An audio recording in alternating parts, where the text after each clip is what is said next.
Welcome back to another episode of the Higher Love with Megan podcast, talking all things holistic health and mind, body, soul healing and expansion with me, your host, Megan Cooper. This episode is recording with my beautiful friend, Catherine Perry. Catherine is a yoga teacher and CBT therapist specializing in eating disorder recovery.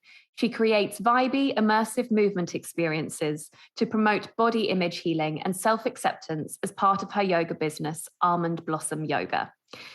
Kat reached out to me when I posted about going through a breakup earlier this year, as we were going through our breakups at similar times. And over the past 6 months, we have exchanged voice note after voice note of our reflections, our wisdom, our tears, our tantrums, our anger, our rage, our sadness, our grief, and but just about everything in between. So it's our intention today to just share our experiences and our reflections, not from the perspective of experts, but just as two girls who've gone through breakups and everything that entails. So welcome, Kat. Thanks for having me. I'm so excited. I'm so excited too. Honestly, it just feels like we're going to start putting our voice notes to one another together into one big, long podcast that hopefully can just show some kind of wisdom on all of this, some kind of light at the end of a very, very dark tunnel.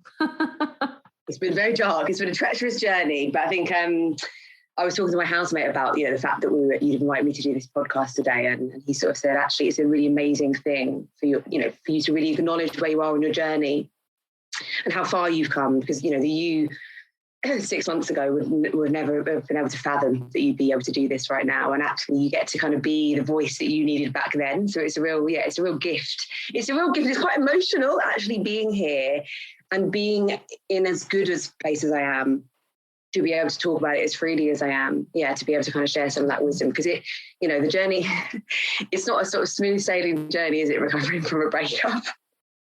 No, completely. It's a totally non-linear process, isn't it? It's like up and down constantly, all the emotions, all the waves. And there's so much grief as well, because, with grief, I love the quote about grief, that it's just love that has nowhere to go.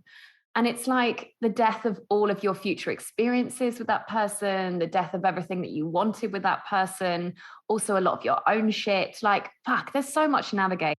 Absolutely. I mean, it's all consuming as well. And I think certainly for me, the moment, the day of it happening, it genuinely felt like the world had sort of stopped turning for me, even though there was, elements of perhaps knowing it was on the way, or some kind of gut feelings, maybe sensing that the end was on the horizon. The actual moment and I guess how engulfed you feel with your aloneness in those first particularly few hours and then a few days, few weeks, and then even a few months. It can be, it's huge. But actually, it's looking back now, it's been the most transformational journey I've ever experienced. And actually, I'm starting to feel a lot of gratitude for all of the pain along the way and all the strength that I've gathered throughout the journey. And it's I can't wait to actually just be reflecting on it with you again. It feels profound, because I remember reaching out to you. I remember, I'd gone to stay with my parents because I was just a bit of a mess and actually couldn't cope with how alone that I felt, and I needed people around me. And I saw your Instagram, and I think you were 3 months in, and I was about 3 weeks in, and I just sort of reached out. I said, oh my God, I could just tell that you were a little bit further along the journey, and there was a bit of hopefulness, and it was like that kind of that glimmer of hope, that glimmer of light, at the end of the tunnel, that I needed to see that things were going to get better. Because at the initial stages, it's very, very, very difficult to fathom that you're ever going to not feel shit again. Like, it is so all consuming. Like, the pain is, it's difficult. It's difficult to almost remember how bad you feel when it first happens. But yeah, again, I guess we're kind of here to sort of reflect on the fact that it does get better. And that is a really important message for people to hear if they're going through anything tricky at the moment. And, tricky is a wild understatement of what a breakup feels like, Totally. Yeah. I mean, I've gone through a number of breakups in my 32 years, and each breakup's been slightly different. The emotions have been slightly different, and the ways that I've dealt with the breakups have been slightly different. But I know for me that I felt a lot of relief in deciding just to not feel okay. I think when it happened, and I experienced a breakup right at the beginning of this year, and it was completely soul destroying. I mean, after the year that we've gone through as well, especially with just being in a collective lockdown, it was a lot. It really, really was a lot. And I pretty much dealt with it by watching 16 seasons of Grey's Anatomy. Which is very healing. I had a breakup in my early 20s when I watched all of Sex and the City and was literally healed by watching Sex and the City. But I really want to speak first to just normalizing it being okay to not be okay. Like really getting over the shame of us not being okay. Yeah, I mean, absolutely. I mean, God, yeah. Again, it's difficult to almost think back to, I think I'm 7 months in now. But, the first 3 days, I wasn't able to consume solid food. I was having to have smoothies to get the energy in, but I couldn't swallow through the grief. I think I didn't sleep properly for a good couple of months. Ultimately, I guess when you're breaking up with someone, it almost becomes a bit of an addiction kind of withdrawal state as well. So the body is really in this, it's not only psychological, it's kind of physiological as well. You're missing someone, you're craving them. So there's no real way around the immediate pain. I think it's important to sort of say that there is a deep, dark pain at first, and it can feel incredibly frightening and incredibly scary. I think actually I felt very frightened. You feel frightened of, you just can't see the next step. You've had this future with someone in your head or in your eyes, and suddenly you get forced to just start taking one step at a time because there's no other way. And I think just kind of normalizing that the grief is part of the process. And actually, something that kind of came up for me when you were speaking about your breakup, Megs, was actually in time, the wound becomes actually the wings. Like we grow and we build ourselves up from the strengths, but sitting in the wound, it is part of the healing process. Because we can start numbing and we can intoxicate ourselves or whatever, but underneath the pain still lives there. So for me, I actually chose to go sober. I actually didn't feel it didn't feel safe for me to kind of consume alcohol. I didn't feel that I felt that it would have been problematic for my mood to kind of dip any lower than it was. So I kind of went sober for a couple of months and just sat in the grief. and it was deeply painful. Okay. So when was your breakup? Remind me. So my breakup was April the 30th at around 5 p.m. And it was quite a quick actual breakup. There'd been difficulties in the relationship for a while, and just to mention that my ex is still one of my best friends, and there's still a lot of love between us, and there was nothing but kindness that exists between us. But the actual moment of it was quite an abrupt. I certainly wasn't expecting. In fact, I was at home about to order a Deliveroo pizza for us both. And then it sort of happened, within about half an hour. And it was just, I remember just sort of sitting on the floor being just a complete mess. And, in some ways knowing that it was the right thing. And in a way I had been thinking about it myself and hadn't known how to do it. But actually, I just went into a complete state of shock and panic, actually. And panic wanting it to work again suddenly. Suddenly all the thoughts or doubts I'd been having were suddenly drifted away into the horizon. It was like, and I guess, we'll think a bit about kind of attachment and why that kind of thing, why that deep sense of panic kind of sets in when someone's leaving you or, the relationship's coming to an end. But yeah, so it's been what we are now. I've only just stopped counting the weeks. And so I don't know the exact how long it's been now, but I think we're heading towards about 7 months. And this is the longest time I've ever been single. I have been in, back-to-back, year long, 5 years, 7 years, and a 4-year relationship since I was 18. So this is the longest time I've ever been single. And what's beautiful about that, though, is I'd been so afraid of being alone. Part of the reason I'm in these long-term relationships, because I'd actually never given myself a chance to kind of get to the other side of the aloneness. And when you actually learn to settle into aloneness, you can when you start experiencing, you're not actually alone. You're with yourself, and actually that's a beautiful thing. But when you're in a relationship that maybe isn't working, or you're having doubts about it, can be deeply terrifying. This idea, people do stay in relationships longer than they, past their sell-by date because they're frightened of being alone. But actually the gift of being single is that, it's actually amazing. Like, I'm loving it now for the most part. Yeah. Yeah, I can definitely resonate with that. I was in relationships from the age of 15 to 25. I had 5 long-term relationships, all about 2 years. So they're kind of medium length relationships, but literally kind of back to back with a few weeks in between. So by my mid-20s, I actually didn't really know how to be alone. And I came out of one of my last relationships being like, I just don't feel like a whole person. I feel like half a person. I literally feel like half of me is being cut off, which is really normal at the end of a relationship. But for me, it was like I had not had any time to be by myself. So I just didn't really know who I was. And part of stepping outside of the relationships was really discovering who I was as a person. And then I went on to have, I think, like 5 years of being single. But that is a really big hurdle, isn't it? It's like learning to be alone and learning to be whole and complete within ourselves, as we are anyway, but learning to feel whole and complete before we dive into the next thing, because then we're just kind of like putting a bit of a band-aid on it, I guess, which I've certainly done myself. So after the ordering/not ordering of the pizza, can you just talk me through the days, weeks, months that followed? And then obviously you reached out to me, I think a few weeks down the line. And then we've obviously been sharing our experiences since. But can you just talk a little bit about what the initial kind of breakup, damage control looked like for you? I like that, damage control. Well, it was at first you are in a state of shock. I think even if you're the one that's doing the breaking up, it's it's just a shock to the system, particularly if you're living with someone. Suddenly the path that you thought you knew or thought was coming ahead of you is just suddenly the rug is just kind of swept from beneath you, I guess. In some ways my world had been a little bit on autopilot, and suddenly it was almost like I'd never felt more alive, but I'd also never felt in so much pain.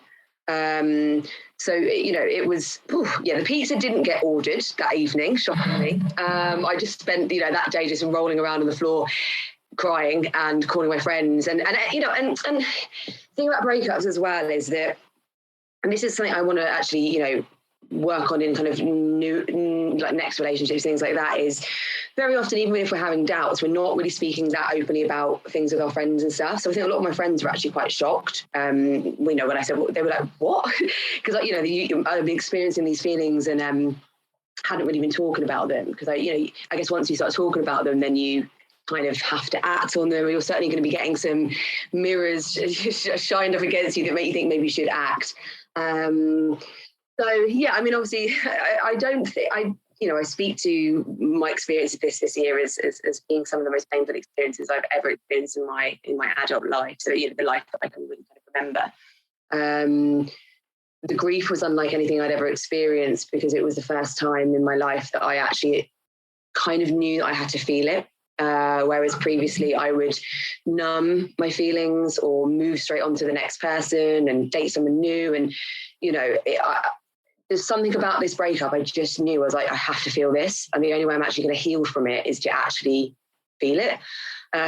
So quite quickly, I can remember Megan crying so much that I remember the first hour I didn't cry, and it really was quite something to experience. And I remember kind of having a warm bath, and that was, something that just soothed me temporarily. And I knew the next wave was going to be on the horizon, but it was a little moment of respite. There was something about, I really reached out to my network. I really reached out to particularly women around me and just kind of like listened to their wisdom and, looked in their wise eyes and just kind of trusted that actually things weren't always going to feel this way.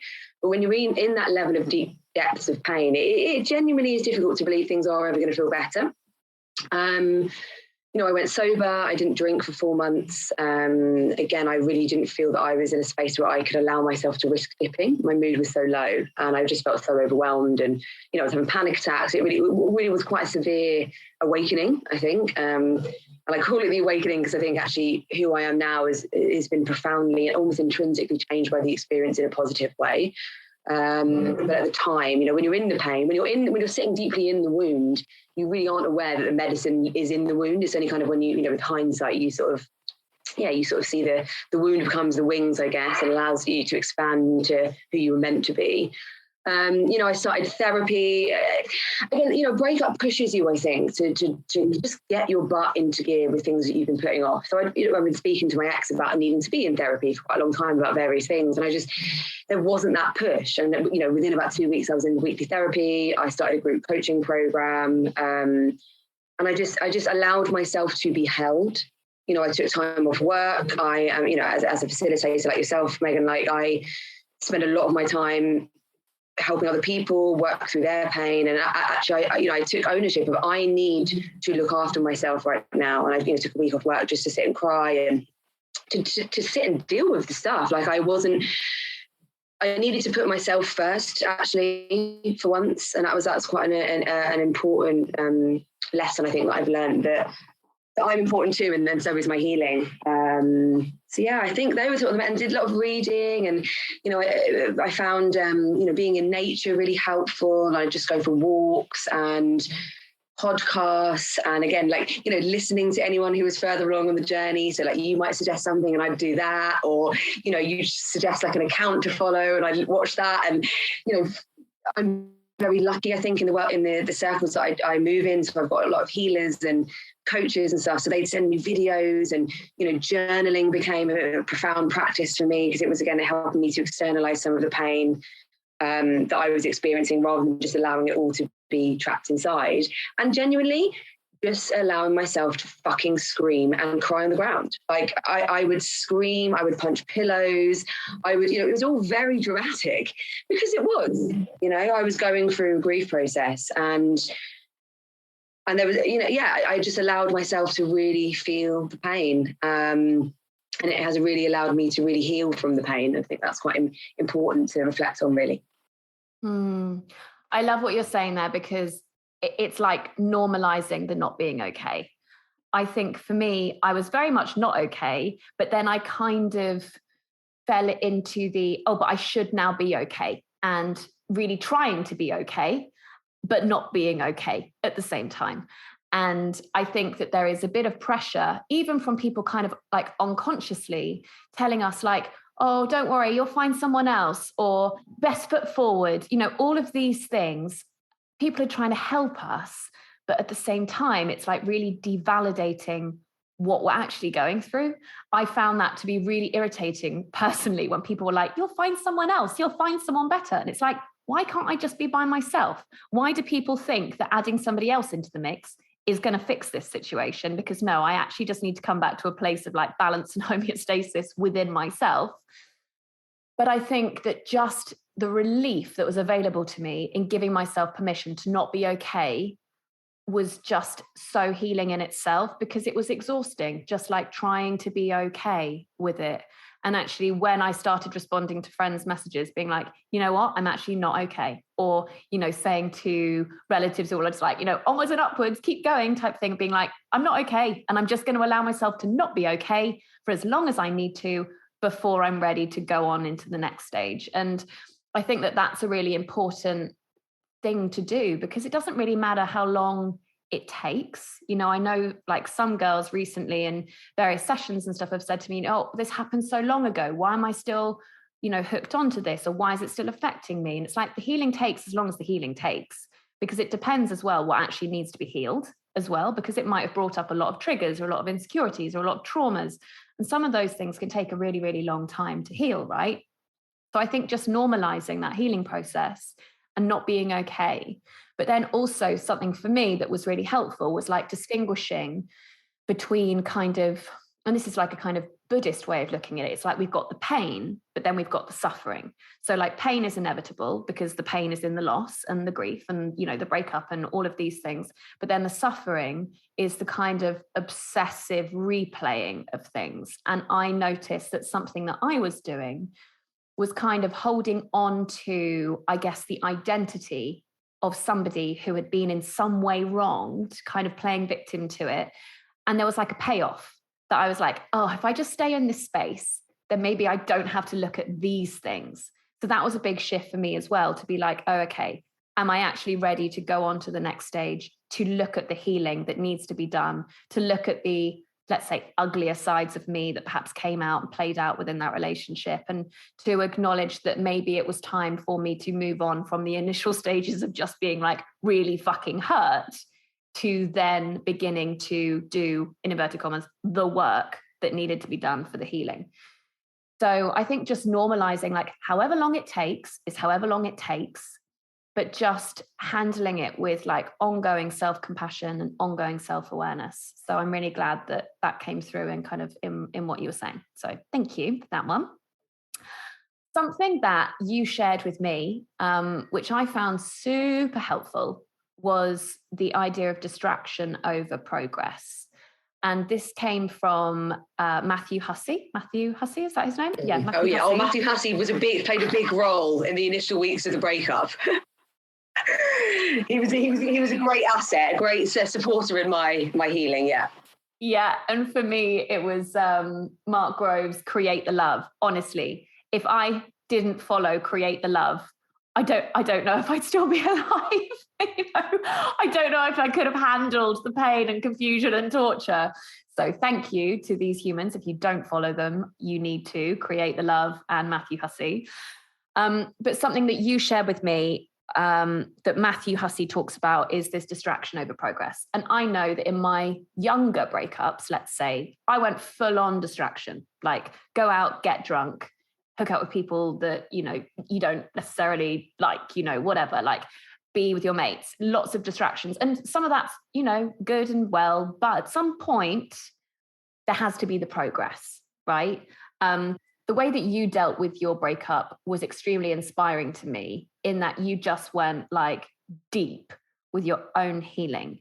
And it was very much progress over distraction. Like you made conscious efforts to not allow yourself to get hooked into the distractions, but actually heal really, really early on in the process. And I think that that was really inspiring to me.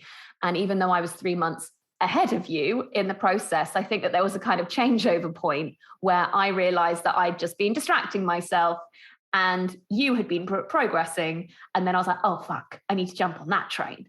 So I think that it's important to distinguish when we're healing, whether we are distracting ourselves or whether we are actually creating progress. And Matthew Hussey says in his videos that the progress is when we actually like set kind of, I think it's we, you know, setting our personal goals again and looking at things that we actually want to achieve, things that we actually want to feel like. How do we want to align our lives? What do we want to create? And then creating progress towards those things. And that's the healing, as opposed to just distracting ourselves with lots of little things and then actually not really getting anywhere.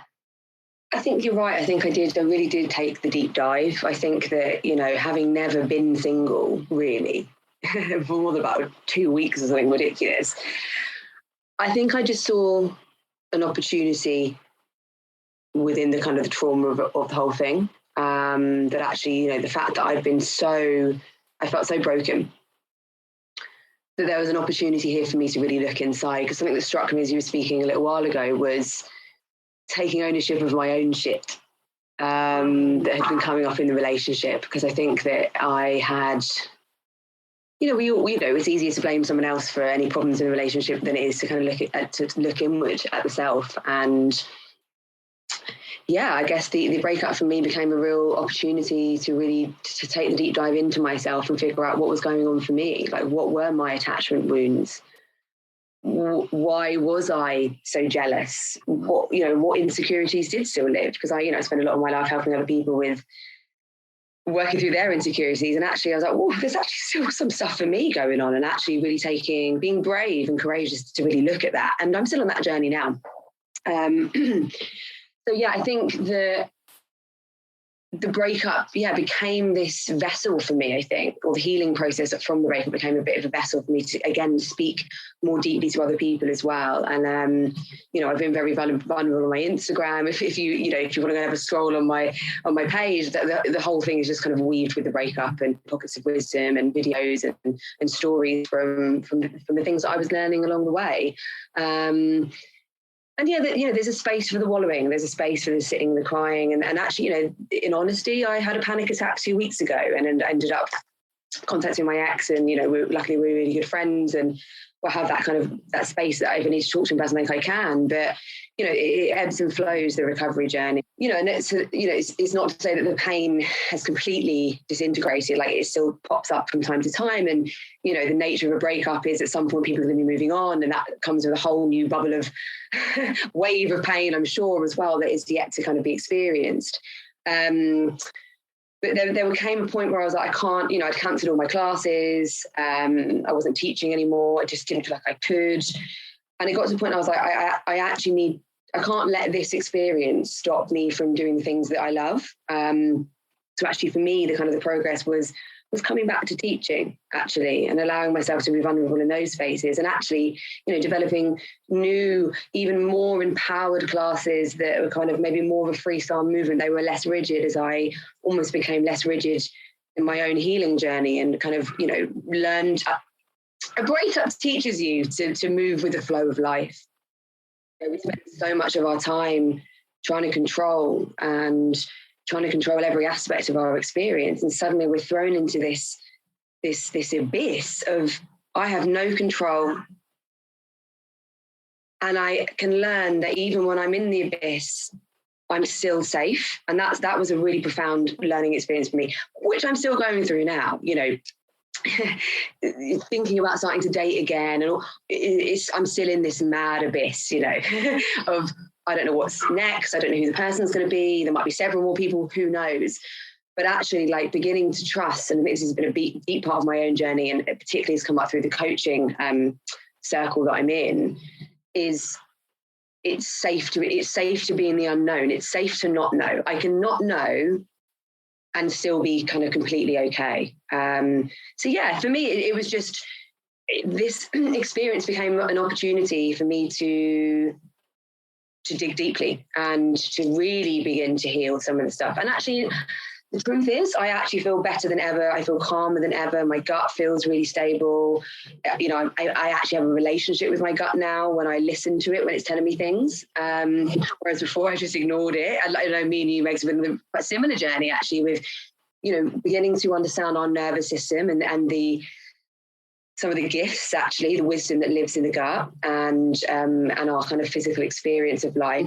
Like, it's just, the breakup has given me an opportunity to genuinely become my own best friend. Like, I chat to myself daily out loud, and like, if I'm being a bit of a dick to myself, I'll be like, hang on, why are you being a fucking prat? Like, let's just be kind, man. Or I'm looking in the mirror sometimes and I'm, maybe feeling like, oh God, like terrified of never meeting someone again, or, insecurity might pop up or something. And I just sort of say out loud, like, girl, you've got this, man. Like, it really has been the journey for me to become my own best friend. Like, I was so dependent on my ex that I couldn't sleep when he wasn't in the room.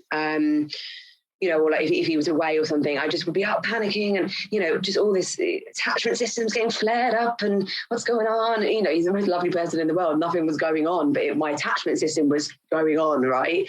I genuinely had a belief, Megan, that I couldn't sleep by myself, because I never really had. I've had boyfriends my whole life, and I just didn't really have to sleep by myself. So now it's 7 months in and I'm sleeping by myself and I'm fine. Whack the earplugs into the eye mask and have a lovely night's sleep.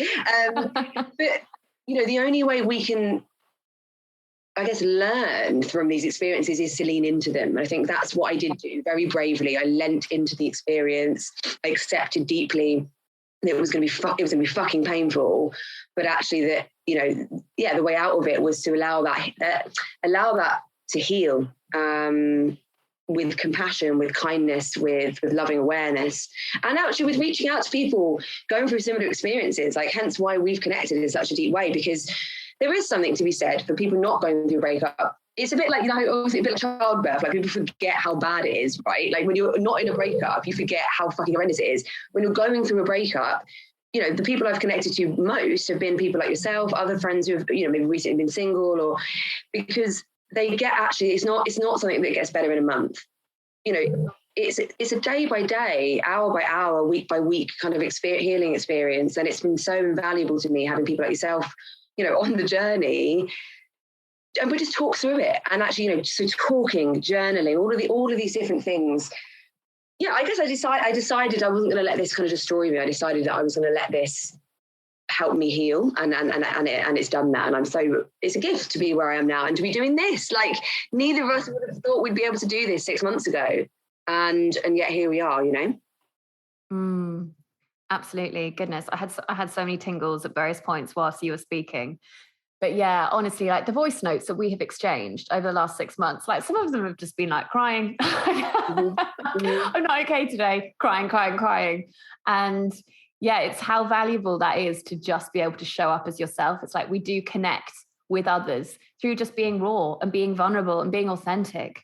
And like we don't have to be always these shiny presented versions of ourselves. So yeah.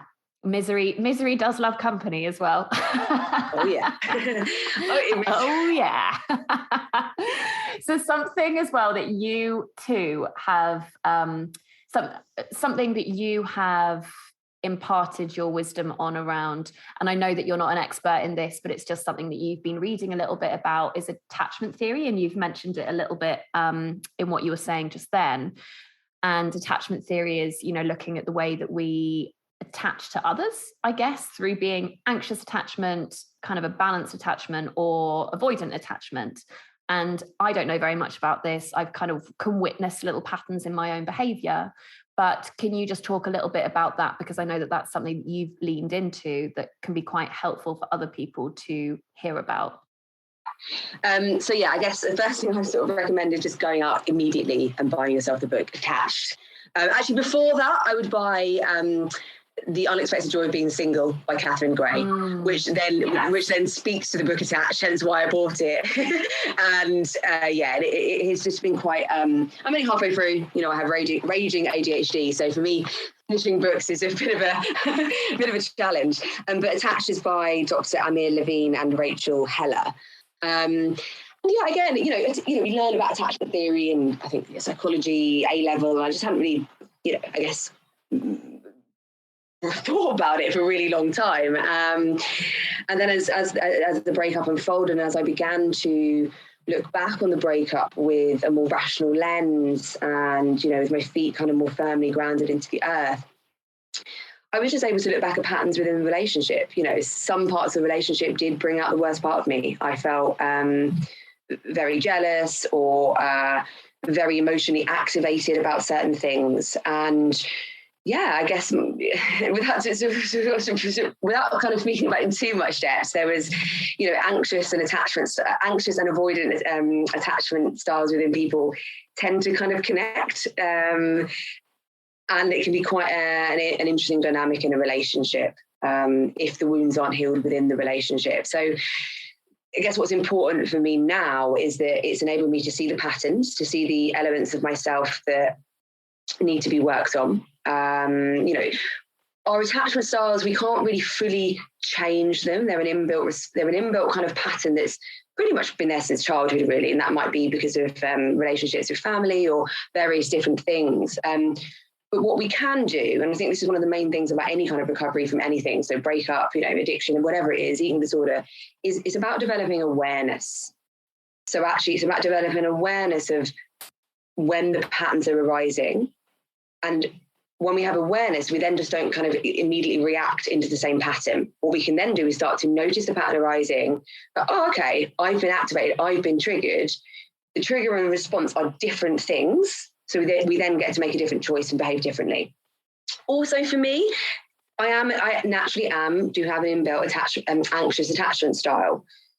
So for me, actually moving forwards, it probably is going to be me keeping an eye on actually maybe looking for maybe a more secure attachment style, or or if I do end up kind of, marrying someone with an avoidant attachment style, it's like communication, finding a space of balance in the middle, because people can't help how they're built. It's not that there's nothing wrong with avoidance. There's nothing wrong with people who are anxiously attached. There's nothing wrong with secure. I mean, secure is probably, I feel more secure now because I've done so much self-work, but, inbuilt natural response for me is an anxious attachment style. But yeah, so I guess it's just being able to, like, part of this journey is just developing self-awareness, and trying to not let your inbuilt patterns dominate your entire life and control your experiences. So again, I'm still, to be honest, as I said, I'm halfway through the book. I haven't finished it yet, and I am keeping an eye on this kind of thing when I'm kind of like beginning to move into the like dating world, and it will be something I think about. But it's always more about the self than it is about the other anyway. I'm never going to be able to control another person or change their attachment style. Actually, what's important is if you are noticing that someone you are with is activating an attachment style within you that's deeply hurting you, I guess you have a couple of choices, right? You figure out what's going on with you. Can you heal that wound? Can you communicate and deal with it as a couple? And if not, maybe it's not the right relationship. So yeah. I've definitely found attachment style from the very, very minimal amount that I know about it. I can definitely witness patterns that I've had in my relationships. And I find it fascinating, just the idea that a anxious attachment style and an avoidant attachment style are very attracted towards one another, because it's kind of a self-fulfilling prophecy, right? Mm-hmm. Like someone with an anxious attachment style is the kind of like continual, like running towards, chasing, like, please love me, please validate me. Mm-hmm. And then the avoidant is like pulling away, like, oh God, people always run towards me wanting love and validation, so I'm going to pull away. So it's like they pull away, the anxious runs towards, and it's just this self-fulfilling prophecy that the anxious are like, people always run away from me, and the avoidance like, people always run towards me. So I've just found that fascinating. And yes, those two types of people, and that's a very exaggerated version, but like just in summary, but those two types of people can be together as long as there is communication. And also if an anxious attachment styled person can kind of take responsibility for their attachment style and be like, oh, okay, maybe I do just need to take a step back. Maybe I do need to work on myself and try and heal these parts of me that feel slightly separated from love and wholeness. And then the avoidant person actually taking a step forward, even just leaning in a little and trying to bring themselves more into communication and receptivity within the relationship.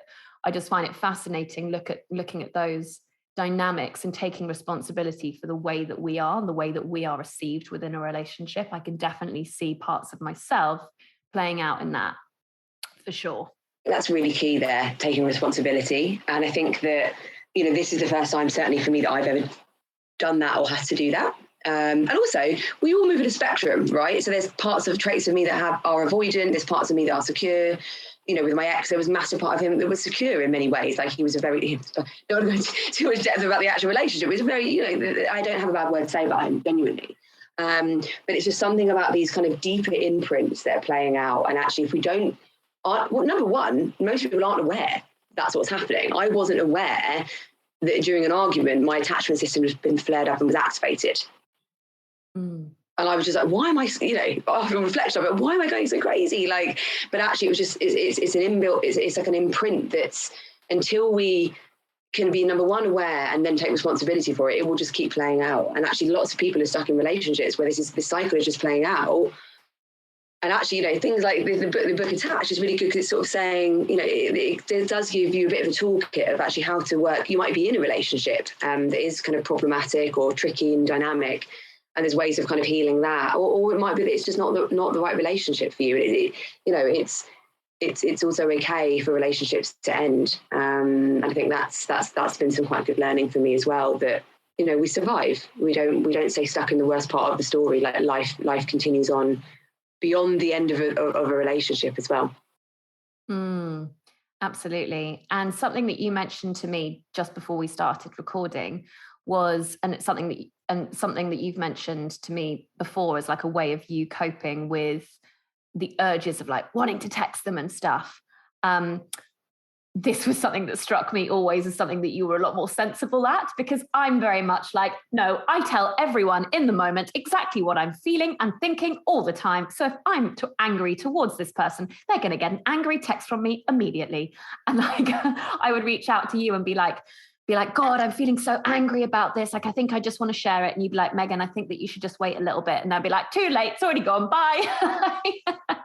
But if you could just talk a little bit around like the technique that you used with that, because I know that comes up in your therapy and your CBT anyway. So if you could just talk a little bit through that. Absolutely. I mean, like, I've said a few times that having been someone that had an eating disorder when I was a lot younger, and then now as an eating disorder therapist, it's the breakup has been this deeply humbling experience of what it actually is like to recover from something, which I had lost sight of.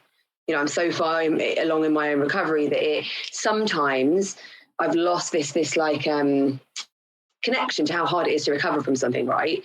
But gift of what I do for a living is that I'm often, I'm talking about techniques all the time. I'm helping people with therapeutic wisdom.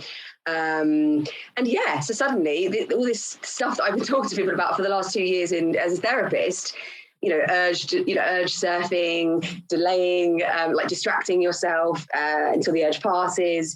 Suddenly I was like, oh my God, this is the wisdom I need. Like, so suddenly it was like, suddenly I'm almost giving myself the therapy. One of the techniques that we use for any kind of urge is just waiting 40 minutes. All urges pass with time. So a rule that I developed in my own healing and in my own kind of coping mechanism with the breakup was every time I had this deep urge to reach out, to kick off, to scream at my ex, whatever it was, I committed to 40 minutes to do something else, to refocus my attention on something else, maybe watch a film, call a friend, go for a walk. And the nature of an urge is that it cannot stay at a peak because your body's constantly trying to regulate you, it's constantly trying to get you in its kind of a calm state, I guess. It doesn't really want you to be kind of in fight or flight or really overwhelmed the whole time. So what we know is that after 40 minutes, you will feel differently to when it's at the peak. And then if you still want to text your ex and you want to kind of, write an abusive, not abusive, but like if you still want to text your ex and you want to write a really like rah kind of message, then cool. But like do it when you're in a rational mind. Like me, as I said, me and my ex are good friends and we still have contact with each other. I only contact my ex when I'm not feeling activated and in an urge to kind of message him in a kind of a deep state of anxiety. And I think that's been really, really important. This idea that it's human nature. Again, it comes back to this trigger, reaction. We often misinterpret that they're the same thing. So I've been triggered, I need to react. Actually what I guess I'm teaching a lot of my patients to do in recovery, and again, is what I've had to learn in my own recovery from this, is the trigger and the response are two very different things. So what we're trying to do is create space between those two things. The more space that we create between those two things, we give ourselves freedom and choice. And then we don't get to have like, oh no, why did I? And you look back on the angry message and you're like, oh God, that was quite a messy. And then you end up having to send an apology message. You know what I mean? So it's like, only act. It's okay that you have urges. Again, coming back to this idea that when we're breaking up with someone, it's like recovering from an addiction. There will be urges. There will be urges to kick off. And, also there will be moments where you do kick off, and that's absolutely fine. There's no right or wrong way to navigate through this. And I'm not some saint that has acted perfectly throughout the breakup in, any stretch of the imagination. Like, I've had my blips. But I also, I'm someone who learns from my blips as well. I learn from setbacks. I view them as hugely valuable opportunities for learning. And it's just just give yourself the 40 minutes. And what's beautiful about that as a technique is that after the 40 minutes, you give yourself permission. If I still want to act, then I'll do it then. But at least I've given myself 40 minutes just to see if I'm in the same state of mind. Because generally, after the 40 minutes, something has shifted. And it might be just a slightly less angry message. I couldn't stop kind of stifling giggles the whole way through that, because I was just reflecting how much less dramatic my entire life would have been had I just waited 40 minutes.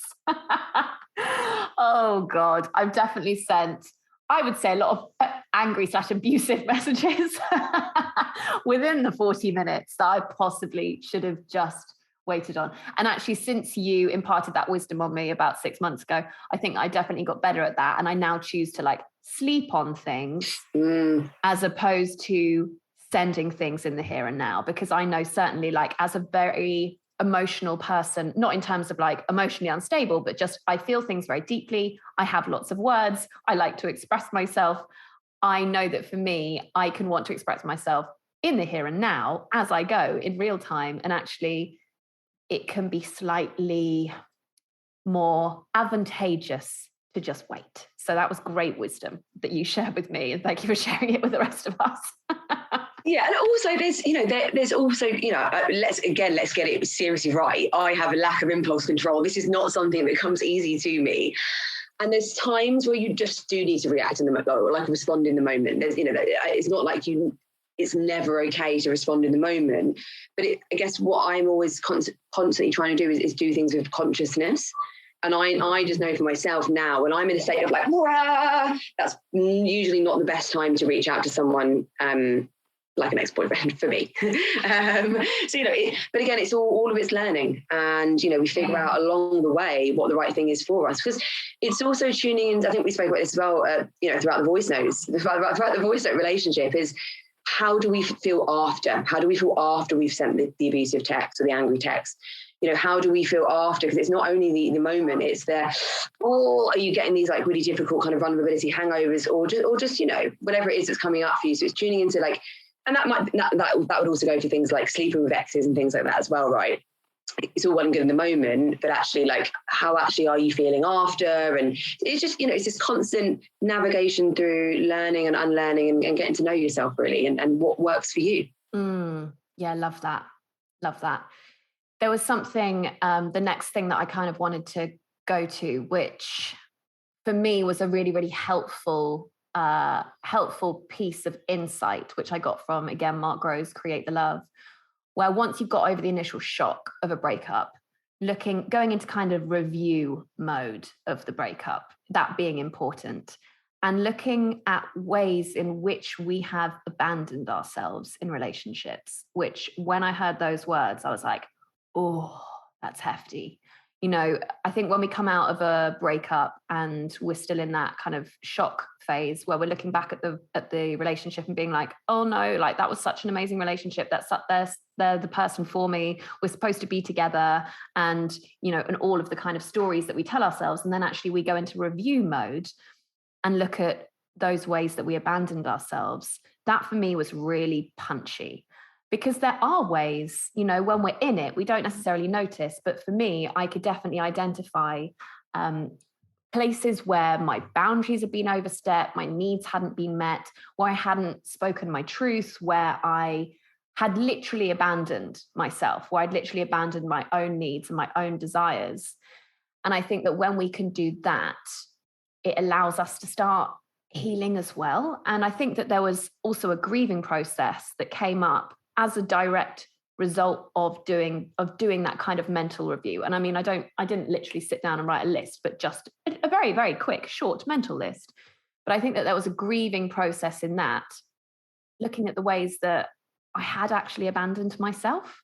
I think that that made me feel quite sad. And I think that choosing to, and you mentioned this earlier on, like choosing to really start prioritizing ourselves again and actually deciding what we do and do not need in a future relationship. I think that process of, identifying self-abandonment was a really big thing for me too. Absolutely. And it's funny you say about the list. I wrote lists. I literally wrote lists. Someone was like to me, write a list of, everything that was amazing about the relationship. Write a list of everything, that maybe wasn't so helpful. And I can't remember, the third part was along the lines of something like, and even though there was all these amazing parts about the relationship, writing to yourself why it still isn't the right thing for you, or why it still isn't kind of isn't going to work out. And I think relationships, the breakdown of a relationship, it is, as you said, it's a grief process. So I think alongside bereavement, it is one of the most painful things that we go through as human beings. But it gives us an opportunity to learn what we will and won't accept next time. you know, and again, it often doesn't speak to even the other person necessarily. It's more about you. It's not like they're a bad person with this amazing person. There's ups and downs and different dynamics in all the relationships, but it's you learning, well, actually, you know what, in that relationship, I gave that part of myself away, and I suffered in that process, and I'm not willing to do that anymore. So this time I'm seeking X, Y, Z in a relationship. And then, you know, more than likely, Megan, we might have another breakup in the future. Do you know what I mean? But in a way, I know now that I will now be much more equipped to deal with the next breakup because of everything I've learned in this breakup. You know, I think the process will, she says, with fingers crossed, hopefully be quicker. You know, we don't know. I might get married to someone and then divorce them after 10 years. We just don't know. But yeah, I think the breakup becomes an opportunity to re-find yourself, to figure out what you will and will not tolerate or compromise for, and to figure out what makes you happy again. And starting with you. You know, there's a real freedom within a breakup where you just go, oh my God, I can do absolutely what I want, whenever the fuck I want. And that's fucking glorious. And just not something I'd ever allowed myself to get to before. I always got stuck in the like, I'm so anxious and I need someone to look after me and to care for me and to be with me because I don't feel like I can care for myself. And, you know, it's been a huge journey. But actually, like, I'm enjoying the freedom of being able to just do what I want, basically. I love speaking to that liberation that is possible the other side of a breakup, because I know for me, when I was really sat in the pain of it all, and I think that having a breakup in your 30s, it's not like having a breakup in like your early 20s, where the kind of, I think that there is potentially more fear and more societal conditioning of having a breakup in your 30s, because then it's like but when are you actually going to find someone? You know, when are you going to find the person that you're going to settle down with and like do the whole thing, have a family, etc. And that gets pressurized onto you. Whereas I think breakups that I had in my early 20s, I didn't really think about it in that kind of respect. And when I had a breakup earlier this year, I really had to kind of go through a process of being like, if it is just me, you know, which is a possibility, like, what if I potentially don't meet the right person for me that I'm meant to be with forever? What if that just doesn't happen for me? I need to be okay just by myself, and I need to be enough. And I know that I'm enough because I'm fucking awesome and I love my own company. And so many of things about my life I find so enriching. My friends, my work, my purpose, all these things. For me, that needs to be enough. And when I focused on that and getting myself to really feel enough within myself, which has happened. And, you know, now I feel beautifully self-sufficient, beautifully connected in my friendships, beautifully connected in my work. I think that creates such a stable foundation for us to then bring in potentially the next person who is right for us, because then we're not looking for the next person to fill any kind of void, which is always a point that I've wanted to be at. And I think that's a really beautiful place for us to get to. And I think certainly an empowering goal, I guess, for somebody who's going through a breakup, of like just getting yourself to a point where you do actually genuinely feel in every single cell of your body that you are enough. You know, I think that is a liberating place to get to. Yeah. That's it. That's all I got on that one. I'm loving it. I'm like my whole body is like covered in tingles, and I'm just thinking, I can't wait for you to listen back to this part of the podcast, because it's how beautiful is it that a breakup allows you to get to that point. It's transformational. It's one of the most empowering things actually that ends up happening in our lives. And I think that, just to kind of do another kind of book plug, The Unexpected Joy of Being Single by Catherine Gray is a beautiful, beautiful book about just that. Like, would I like to meet someone and have a family? Absolutely. I think that would be an amazing thing to be doing. I may not. And we need to get to a point where we are enough just as we are. And, you know, we are fulfilled just as we are, and we figure out what it is that we like doing. Like, as an example, I've realised in the last 6 months how much I love raving. I love it. I'm going raving all the time. I absolutely love it. Like, deep house has become my fucking like boy of like, you know, I don't need a boy right now. I just love dancing. And it's like, I'd lost that within myself. I just hadn't really thought about it. I was, you know, for whatever reason, you know, this journey becomes this opportunity for you to figure out who you are and what you want from your life. And like, that's a gift, actually. And like, I'm so proud of us to be sitting here together having this conversation from where we were. Your voice is, as you're speaking now, it's the voice that I needed to hear way back then when I was, week one, day one of perceived brokenness. And now here we are, like, we are the beacons of light. And like, that's, I'm proud of myself. And I'm proud of you for getting here, because it's amazing. And also, there will still be ebbs and flows. There still will be moments of shitness, and that's part of life. Like, there will be waves. there will be fucking waves, and the complexities of a breakup continue beyond, and new relationships forming, and there's pain, and it crops up from time to time, but you end up, as time continues on, you end up learning how to cope with it much differently and better, I guess. So yeah, I just want to say I'm proud of you, girl. Thanks, babes, and me, you. Somewhere I wanted to go to now was looking at patterns within our relationships. And I know that we've spoken about this kind of reviewing our relationships and taking ownership of ourselves. And I think that a big part of the healing of my last relationship was looking at the kind of uglier bits of me that were coming out in my relationships, and especially relationship patterns, because I've really dug deep into why these things keep coming up for me, because it's so easy in life, isn't it, for us to be like, oh, these things happen to me all the time, or I just go for the wrong people. It's like, well, we're going for the right people to heal the things that we need to heal, right? It's like, they're the perfect people, they just happen to be not the right people for us, kind of on a deeper level. But some of the things that I have really looked at was me picking emotionally unavailable people, which, when I was watching some videos by Mark Groves, Create the Love, he was like, if you're picking emotionally unavailable people, it's because you yourself are emotionally unavailable. I was like, fuck, oh my God, fucking hell, mic drop moment, oh my God. And I think that's been really illuminating on some of my past relationship patterns. And I can witness that actually going for emotionally unavailable people is me essentially trying to heal my childhood trauma, because that we are playing out our traumas and our insecurities until we heal them, right? And, we are always looking at ways that we can,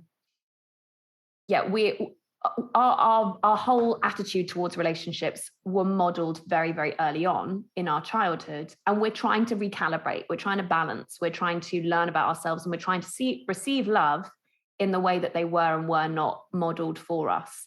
So I think that looking at our patterns and trying to unpick those, and looking at ways that love and relationships were modeled for us from a very, very early age, that for me has been deeply healing.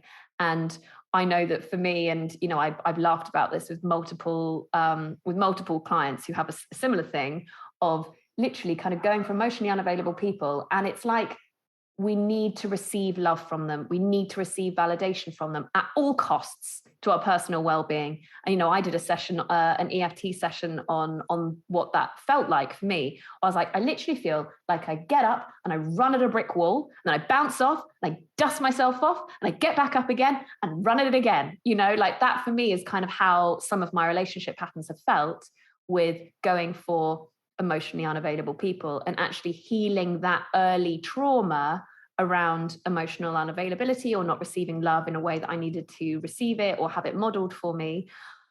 Oh, so expansive. So that for me has been a massive thing.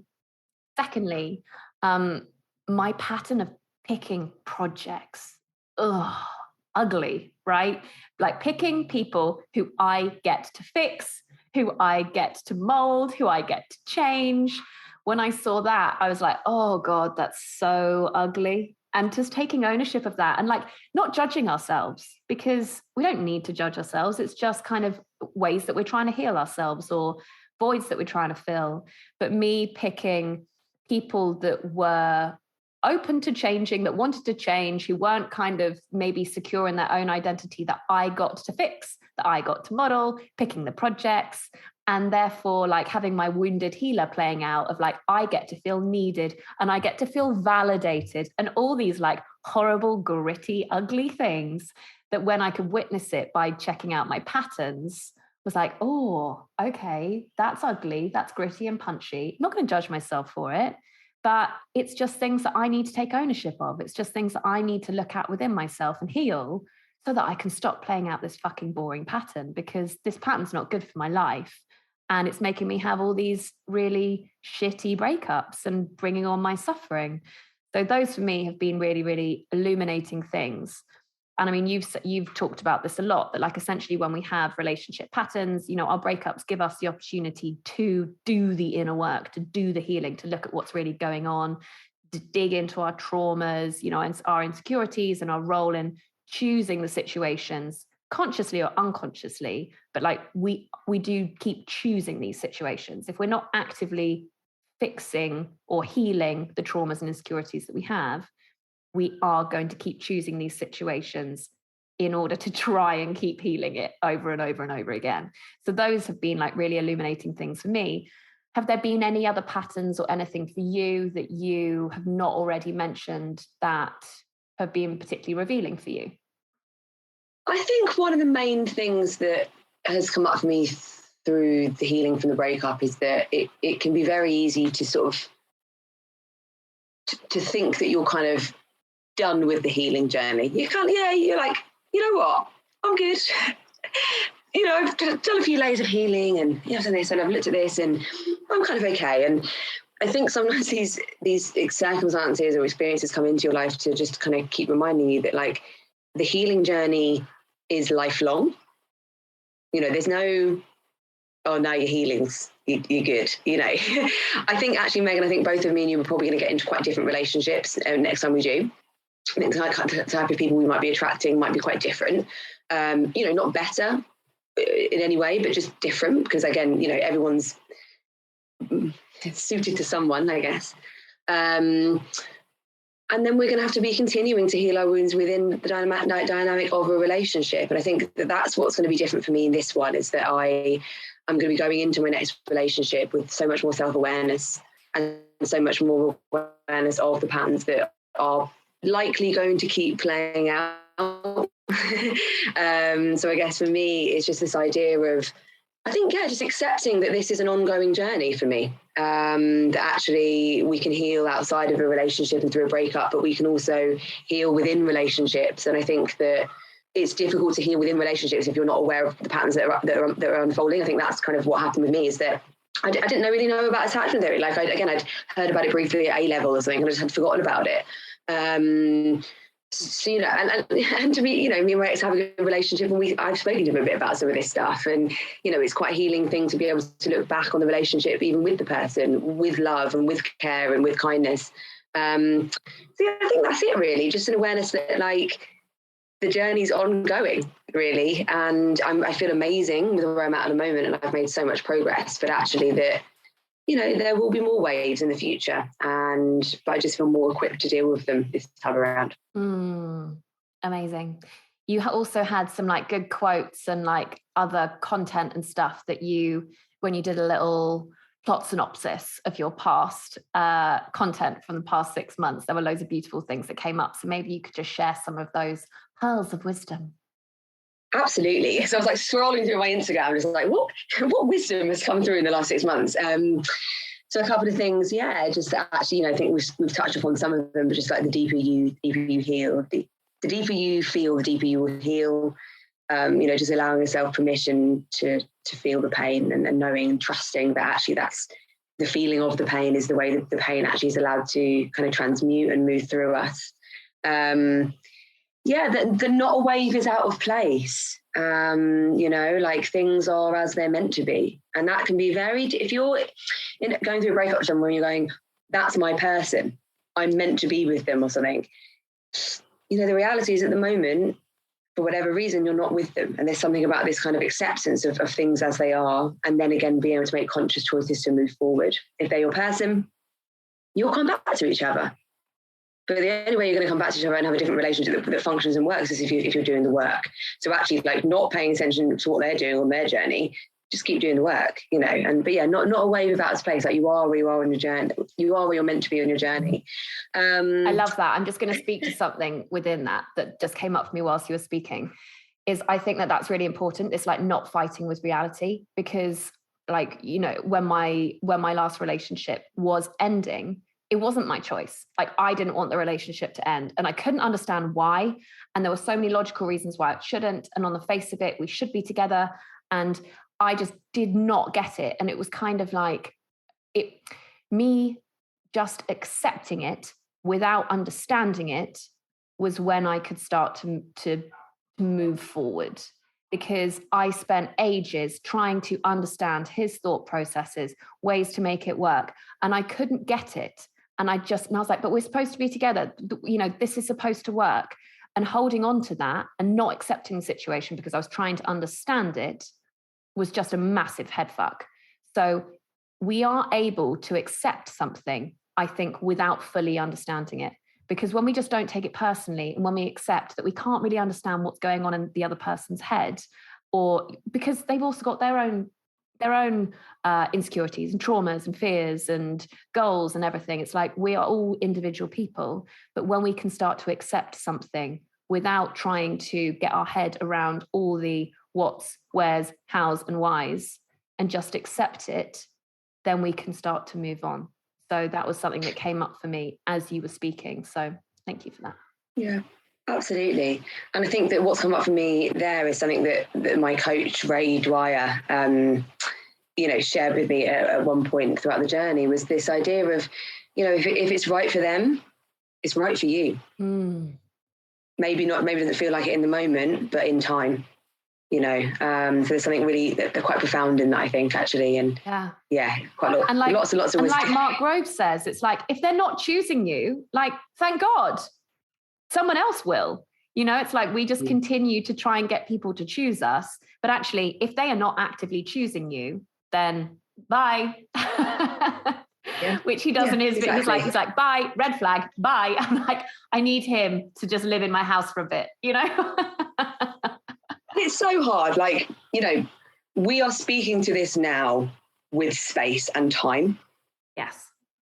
You know, if we could replay some of our voice notes, I've starred some of our voice notes, and when I occasionally listen back to them, just to get a bit of the wisdom that was even then, it was very different kind of wisdom. It was a bit more kind of chaotic, and, you know, one was leaning the other when one was feeling slightly better than the other, and it was really helpful. But there'd be no way in hell I would have been able to do this without crying, even 3 months ago. It really is.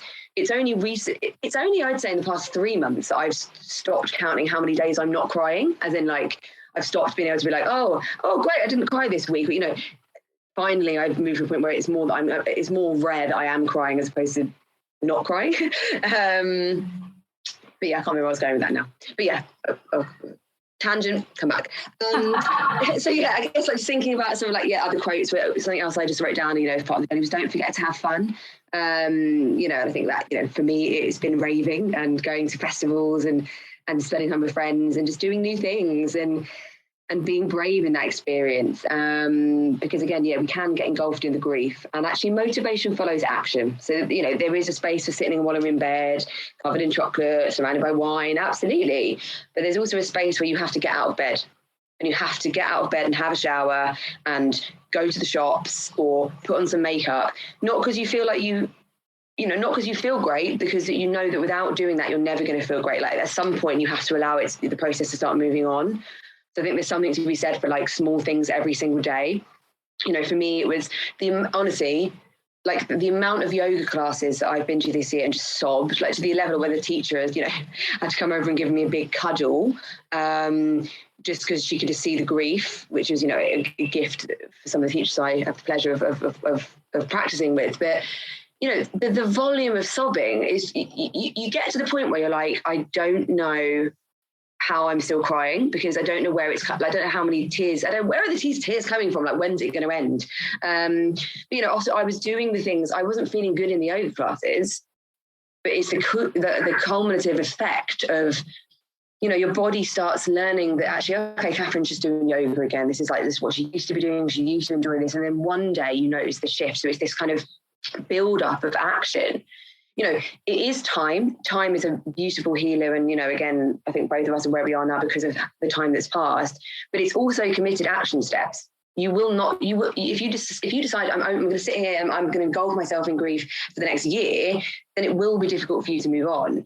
Actually, it needs to be like, right, what one thing today is going to give me pleasure or meaning? Is it going to be seeing a friend, new activity, going and do something fun? I'm very into naked dancing at home now, as part of my kind of empowerment journey and trying to kind of re-awake the sexual side of me, because that whole shit is very anxiety when you're seeing the idea of sleeping with new people. Yeah. So it's this idea of just allowing fun in as well, just because you're in grief, you allow fun in. What else? Oh yeah, and then my final one was just, I think we've covered some of the others in the conversation, but just that you are what you've been searching for. We're looking in cupboards, we're looking under the beds, we're looking for it in other people, we're looking for it in, external validation experiences. And actually, the breakup really does give you this deep, profound wisdom of it's all we've ever needed is inside of ourselves. I love you talking about fun and joy as well, because fun and joy can coexist alongside grief. Oh yeah. Connection can coexist alongside grief. And we can still have fun. We can still feel connected. We can still experience joy, even when we're going through grief. And I think that, that's really important to speak to as well. And joy can be so simple. Joy for me is going down to the beach in the morning and having a swim. Joy for me is working out. Joy for me is connecting with, other people authentically. Joy is doing my work, we can experience joy and fun alongside the pain. So I think that, that's really important to speak to as well.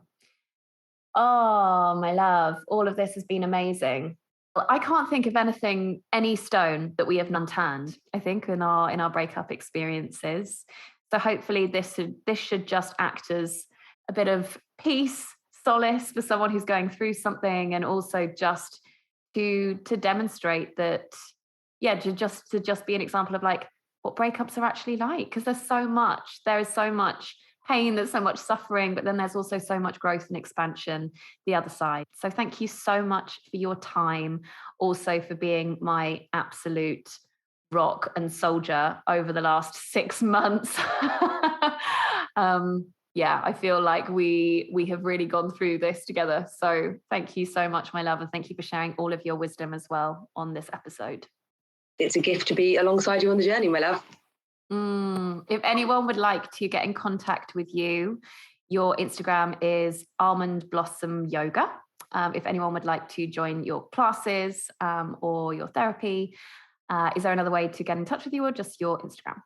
Primarily Instagram, but I've also got an email address. I'm in the 21st century, so it's almondblossomyoga@gmail.com. And I'm offering self-love club kind of movement immersive experiences online at the moment, and generally in person in the summer, and also private therapy for body image healing and eating disorder recovery as well. So less about breakups, but all of it's welcome. It's all part of the human experience, right? So if you're going through a breakup and want some support as well, you can also get in touch for some therapy. Thank you so much, my love. You're amazing. Mwah.